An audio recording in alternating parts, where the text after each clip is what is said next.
Ladies and gentlemen, the next session is the convergence of digital and experiential marketing. All right, welcome everyone. As we sort of keep the show rolling as we go in here. So this is, as we talked about, this is the convergence of digital and experiential marketing. Everyone can get their seats, be quiet, please, yeah. I got three panelists. I'm actually going to allow the panelists to sort of introduce themselves and talk a little bit about sort of their company that will go in here. But I'm Matt Mobley, the president of CRM for Zeta. But we'll start here with Tim. Sure. Tim Armstrong, thanks for having us. I run a company and started a company called Flowcode, and we have a bunch of Flowcoders here. But very, very simply is I used to be the CEO of America Online, and I think Flowcode now I'm the CEO of America Offline. And I believe that every URL should have an IRL, and we're a company that's basically invested in technology that bridges the real world and the digital world. I like to say it's Earthverse and Metaverse. Very good. Patrick? Hey, nice to be here. Patrick Flanagan, lead digital for Simon. And if you don't know who we are the world's largest retail real estate company, spanning Simon malls, mills, premium outlets, and a whole host of other kind of experiential destinations. And yeah, great to be here. Very good. Okay, Tim, that was an unacceptable bio. For anyone that was in the earlier panel that was extremely negative about the future of media, that's his fault for everything he did in terms of bringing Google to the forefront. You essentially changed the stage. It was amazing, right, on every level. And I say it in the most highly complimentary sense. I'm at MoonPay, which is a Web3 infrastructure company, but previously I was at Time, I was at Bloomberg, I was at Wired, Condé Nast with Ars Technica. Because of what Tim did, my turnaround plans always had to be, how do you invent a new path forward, right? And so when you think about sort of the media ecosystem, you can either be extremely pessimistic about it, or you could be extraordinarily optimistic about it. Tim was so optimistic that he actually ruined it for people like me, and I had to be extraordinarily more optimistic about seeing paths forward.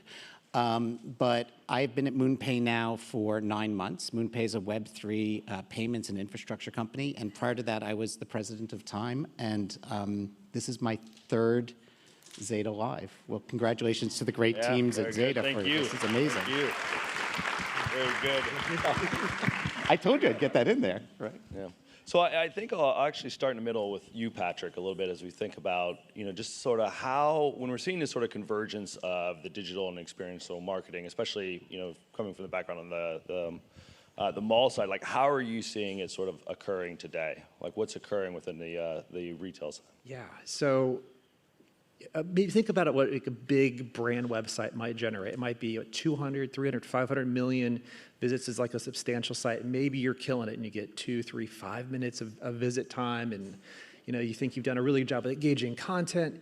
We look at our opportunity and we go, the massive opportunity for us is the physical world. We have over 2 billion shopper visits. They don't stay 5 minutes like they do on a site. They stay 90 minutes, right, in person shopping experiences. So for us, it's a mission critical thing of how to engage them before and during, how to activate them through digital, and certainly how to measure and re-engage them on post visit. So it's just a mind-changing way to think about it, where you can do a lot in the digital world, but what we do in the physical world using digital is just a much bigger scale of opportunity. Right. How do you, when you think about the other retailers that are in the facilities in there, like how is the adoption on their side also? It is highly varied, through their own investment in maturity curves. Those who are ahead of the curve and made the investments, I think, are seeing substantial payback. Because let's be honest, if we want to be an experience, it just can't be a hum-ho like just procuring of stuff. That's boring. There's a lot of ways of getting things to your door. But what drives people to come, right, is something above and beyond just, a procurement activity. And those who have, infused, digital into their stores, into their whole journey and experiences, right, they're getting the payout. So we certainly are encouraging as much as we possibly can, whether through the retailers that we have ownership at stakes or through, just the tenants that we want to, cheerlead on, to say that's what it's going to take to become the next gen retailer. It's not just change your signage in your storefront. That's low bar kind of activity. Right, right. Tim, from your perspective, how have you seen it sort of evolve, especially the area that you guys sort of work in? What's been sort of the evolution as we've progressed through this? Yeah, I think just to be really direct about it, we invested in Flowcode before the pandemic. So, people used to say to me, "You went from Google to AOL, and now you're doing QR codes. Like you're like Benjamin Button." But basically, I'm more interested in like how humans behave and looking at the data. And if you read the Stripe report that they put out every year, 21% of commerce and payments are online, and 79% is offline. And I believe that most of the high calorie consumption and high calorie decisions take place offline. And I think one of the things that we really zeroed in on was if you were to bring technology and create a bridge to the online world, to the offline world, what would you do? And I traveled around the world and looked at all the direct-to-consumer applications in the world. And I was in China. That's how I ran into QR codes in a different way, and then decided to come back and build a platform called Flowcode, which, before the pandemic, people thought was crazy, and now it looks a little bit more obvious. But I'd say that the huge change that we've seen is the fact that consumers basically want to live constantly in both worlds. Like they want to be at Simon Properties and have real life experiences, and probably they spend a huge amount of money at Simon Properties type customers and malls. The second thing, though, that we saw was that the connection is really meaningful with companies like MoonPay, like Keith's company, because the reality is like the panel that was up here before was like super negative on metaverse and crypto and things like that. But the rails that allow you to go back and forth between online and offline is really how humans live. Like humans don't decide I'm going to live offline and online. They go between those two worlds. And companies like a MoonPay has both the rails and experiences to allow you to do that. So like the NBA is an investor in Flowcode, and I'll give you the one way that they became an investor is we met with Adam Silver from the NBA, and I said, Adam, how much data are you able to collect on your website and CRM? He's like, oh, that's, we invest a lot of money in that. We pull all the data and information, and I'm like, how much information comes out of Madison Square Garden with 40,000 ravenous fans that want to be, direct fan to brand? And they were like, not much. And that's what Flowcode allows you to do. And that, I think the most meaningful thing that needs to happen is direct fan to brand interactions. Because I grew up in the online world. The online world needs a Boston Tea Party. 30% tax. They use your data against you to market, give it to your competitors to run. And the cleanest non-fraud place in the world I've seen is IRL. And it's 80% of the economy. Right. So Keith, when you look at it, if you think about what do you think the barriers are for sort of adoption as people are looking at some of the technologies and the capabilities in order to sort of connect these two worlds? Sure. So, the way I would look at it is this: I think that when you think and hear a term like Web3, a lot of people think collectibles, and I think if you think that, that's a natural sort of mindset, but I think what you really should pivot towards is the complete sort of evolution of the internet based on the rise of a few different technologies. Blockchain infrastructure, right, which is sometimes confused with crypto because crypto uses the same rails as blockchain infrastructure. It's just a token touching a blockchain. AI, which is sort of a central sort of layer, and then experiential, which in my mind is AR, VR, and metaverses, right? And they all sort of sit on top of each other. AI sits in the middle, goes up, and sometimes is consumer facing, and sometimes is behind the scenes. But when I bring up blockchain infrastructure, the thing that should really be in your mind is an invisible layer, right? Like, you should not be talking about blockchain infrastructure. It literally is behind the scenes, just as a more efficient delivery mechanism for CRMs, as a more efficient delivery mechanism for information. So I'll give you, a real example, for instance, which we just went live with, and you can sort of experience this afternoon if you wanted to. The Howard Hughes Corporation, I could say that, right? Okay. The Howard Hughes Corporation owns the South Street Seaport. I'm a lifelong New Yorker, right? They said to us they've invested heavily in the South Street Seaport. It gets 10 million visitors a year. They have no idea who these people are, and because they have no idea who these people are, they have no rational way to incentivize them to come back and also to justify sort of what they're valuing the rents at, right? Other than certain market data. And so what we did with them was we put up a series of pearls and we created a game. And we worked with Flowcode. And the reason we worked with Flowcode on this one is because you don't have time to educate people on this technology, right? When you went from standard definition television to high definition television, you just did it because it was a better experience, right? You didn't sit there asking people, educate me on the frequency change, educate me on the spectrum change. You don't care, right? I said the other day, nobody cares how their toilet works. They just want it to work. And so like when you think about that, right? You go into the seaport, you scan. What's happening behind the scenes is we ask for your email and we spin up a wallet, a digital wallet for you, which actually just acts as a container. You never have to know that that's a digital wallet. All you need to know is I'm doing what my natural behavior is. I see a QR code that's normalized. I take a picture of it or I scan it. It brings up a screen on my phone. It enters me into a game, right? If I participate in the game, I could then win prizes. As they go through, I can start to understand the consumer flow through the patterns. I could also understand device IDs. I could understand all of this information that's really sort of key information as to how the consumer is interacting with the property. And by the way, at the end of it, there's a contest. So for instance, the first winner won, concert tickets to the Seaport's concert series. Now, the Seaport has one thing that they do know about the 10 million visitors, which is a very high propensity of them are transient. They're not local. So what do you do now if you win concert tickets and you're from Ohio, right? Like you're like, great. Like I wasted all this time. Why would I do that?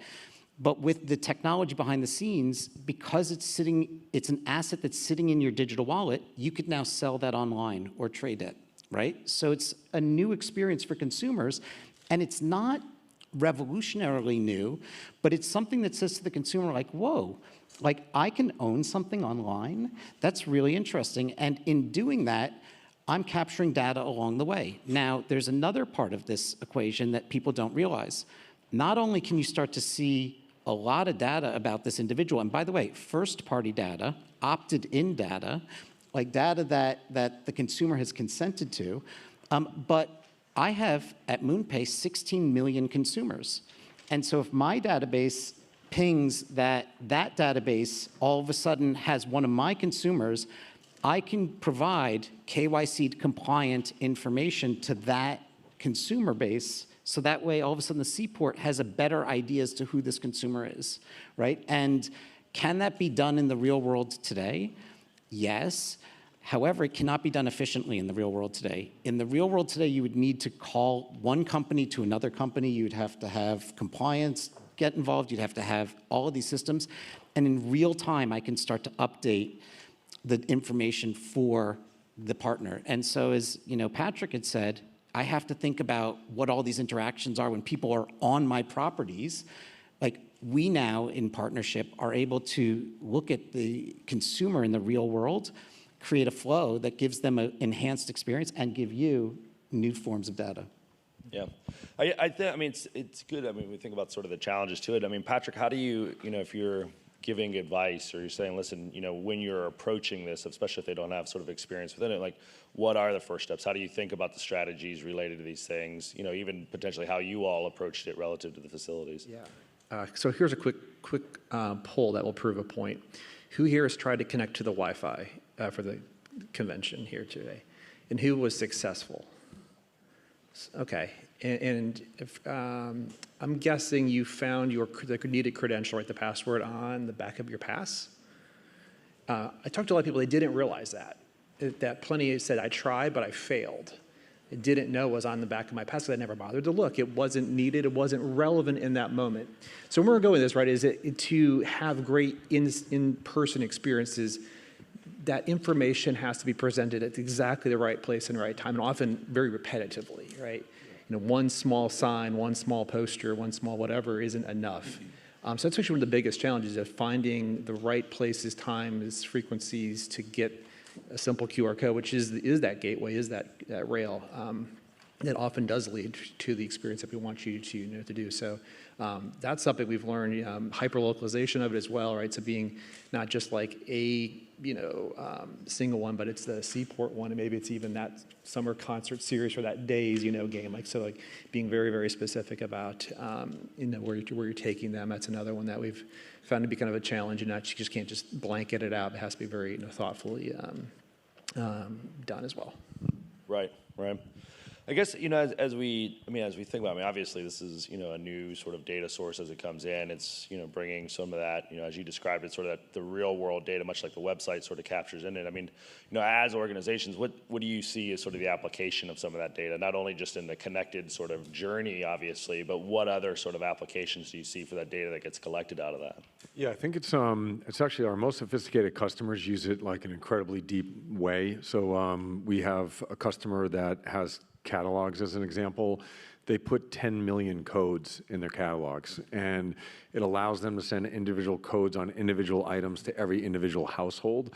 So they went from sending something before where they had very little data unless someone picked up the phone or went to a website, where now they actually, in a household, probably can profile what type of products and services, what age brackets matter. So if you think about that from a standpoint of like the difference between how they were doing it to that, the information flow is probably a 10,000x difference in terms of the marketing ability.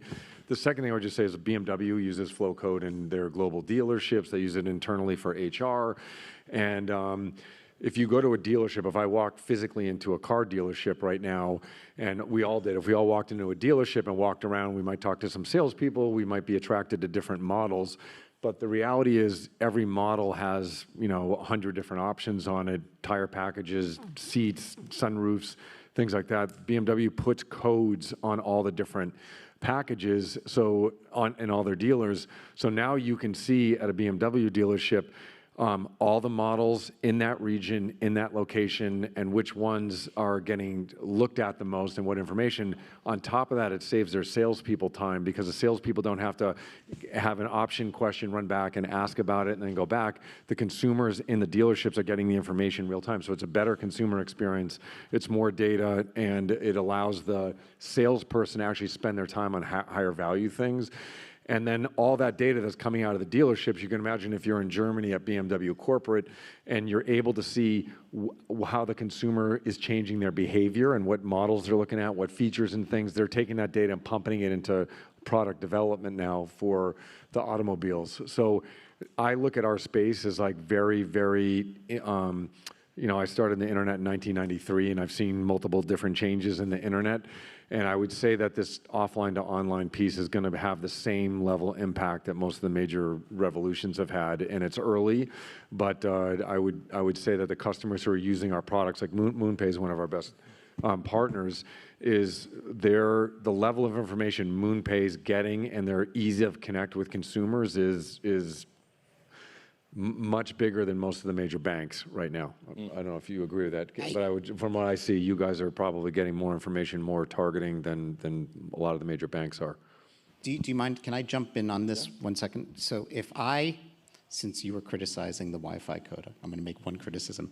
If I was to reorder this stage for the ease of the audience, I actually would put you there, Tim, me here, you here. And here's why. Not because I want to sit next to you, Tim, right? We're in the middle. But it's because if you think about where we're going, right? Patrick ultimately has all the consumers, right? All the real world consumers on Simon Properties. They're all there. And his need is, how do I monetize them immediately and as accurately and as efficiently as possible? What Tim ultimately does is Tim is giving everyone opted in, by the way, like I can't stress this enough, how important this is, because we're about to go into like a data apocalypse that I've been screaming about for 2 years when I was at Time, with the rise of GDPR, CCPA, third-party cookies sunsetting and whatnot, where opted-in data, this is why Zeta is actually very well positioned. That's not a plug for Zeta, but it's like opted-in data is so important. But Tim is able to give you extremely personalized opted-in data at a contextual moment. I provide all the rails that can ultimately deliver that data to Patrick, who has all the consumers and needs that data to make a decision to be able to monetize that consumer in real time. And that's why, like, if I look at this stage and I'm like, how would I reorder it? I would literally place it like that, because literally from consumer front end to consumer monetization, like, you have that path right here. That's a fair reordering for sure, yeah. And the QR code has been like such an amazing, gateway. We've tried so many different ways: short URLs, SMS, little, text-ins, even NFC stickers and tags. And it's been just to have the whole world now trained. They know what it is, it works, and immediately can take you to where it needs to go. It's just brilliant. Very good. We have a suggestion box in the bin right by the door when you go out. So. Hold on. I would say this. I have now. This is my third Zeta Live, right? That's the justification. It is I see. so.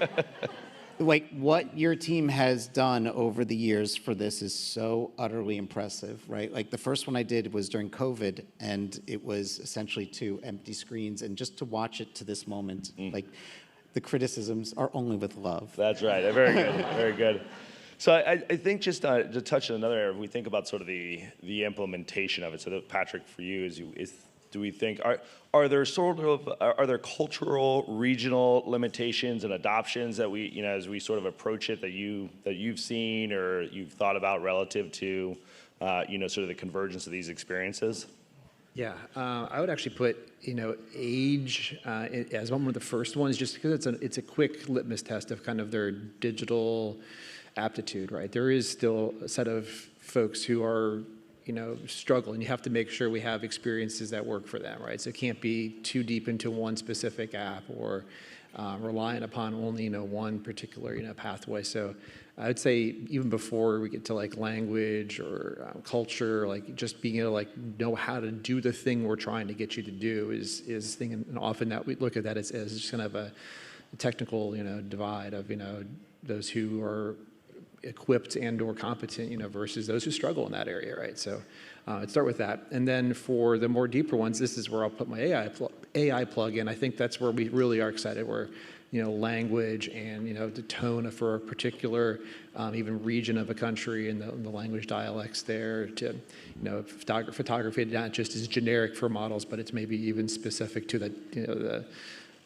region and the type of people. It was impossible, right, to shoot 30 different versions. You have to have a huge budget for that, but now you can quickly generate at least close proxies that at least help people identify. So I think there's a lot there, but I do think we still have to make sure that we don't get too sophisticated and too niche and bespoke. As much as we want to build it all just for TikTok or something. Like you're then eliminating such a huge chunk of the population. At least in my world, it's a very diverse set of users. Right. Very good. Well, we got a couple minutes. I think it would be good to talk about where's it going. So and we'll go in the appropriate order for Keith here. We'll start here at Tim, go to Keith, and come back to Patrick. I don't want to, we listen to direction. We're good at this, but just a little bit. I mean, maybe what's next that you see for Flowcode, or just the in general on it. What is next as we look at this thing? Yeah, I think just zooming out at a large level, I think it's hard to you hear a lot about AI and those things are going, but I'd make the following predictions. I think one is a lot of things in the world are going to move from a grocery store to Uber Eats. I think that the one thing AI is going to do is it's going to remove a lot of the need to go choose everything, put it together, come home, cook it. And I think if you look what's happened in food and food delivery, I think there's going to be, you can apply that to a lot of areas across the world. I think the second thing is and I'm not just saying this because we do a lot of offline stuff, but I think the premise that like 7 big companies and your children are going to all collaborate together and send all their data to those 7 companies, and they're going to, the average kid right now, well, I would say, well, I think it's actually, the age has gone up, but average human spends 4 months of the year on their phone. And I think like over a longer period of time, that's waking hours full time on your screen. So I think that's unlikely to progress for like 20 years. I think that basically people like Simon Properties and MoonPay and Flowcode and companies like that are figuring out ways to make the offline world, more attractive with your phone, but also have experiences. And the last thing I would just say is I think that from a talent perspective, it's probably the single biggest opportunity in the world with the changes that are happening is like, that was sort of like what's happened multiple times in the technological industrial revolution, where the change that's going on right now, and I think when you look back on it 20 years from now, it'll be another platform shift. And if I were like, I wish I was in college right now. So I think for the younger people, for the next 20 years, 30 years is going to be an amazing time period for talent who get in front of this. Very good. Keith?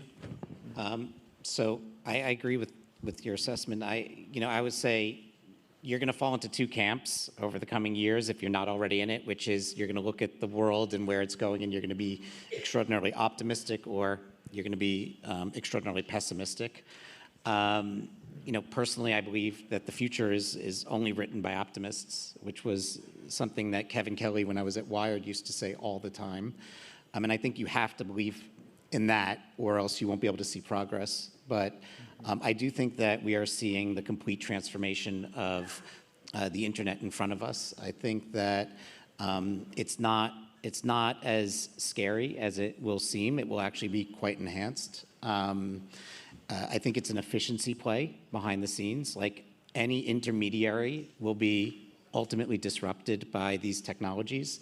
So if you're inefficiently sitting in the middle of a transaction between sort of data point 1 and data point 2, that will increasingly get squeezed. And I think that that's a reality that people are going to have to face. I think that you're going to start to see people will understand that all these technologies actually complement each other. They don't compete with each other, whether it's blockchains and AI, like they'll work to validate each other. And I think more publications and media sources will have to rely on their editors verifying information and having a source of truth against that information. And I think that things like metaverses are going to actually move out of marketing gimmicks and into real experiences for things like education and travel and experiential. And I'll give you like a real example. When I was at Time, we rebuilt the Martin Luther King 1965, like I Have a Dream speech with Verizon. And we really just crossed a fidelity that was amazing. And when COVID hit, we had to pull it out of the museum in Chicago. And all of this effort that we put into building this effort was for naught. Only a few thousand people saw it. We put the speech in Fortnite, and 14 million people showed up and spent 49 minutes listening to the speech and experiencing it. And I think that the way that it will transform education should not be diminished. The way it will transform sports should not be diminished. The way it will transform in-person experiences should not be diminished. The access will get greater. Yeah. Patrick, I mean, we're at time, but any quick thoughts or anything? I'd say the one quick one would be who's gone to an NFL, NBA, or Ticketmaster event. You've tapped your phone or tapped a credit card, even if to pay. I think that's going to be a pretty big one in the future of a way of identifying who you are in a very low friction way. I think we've been trained to, that's an acceptable way. I think that's right around the corner for NFC. It's been like always coming, but I feel like it's finally getting close enough. So that'd be one kind of future prediction. Very good. Thank you, everyone, for listening to us. Thank you.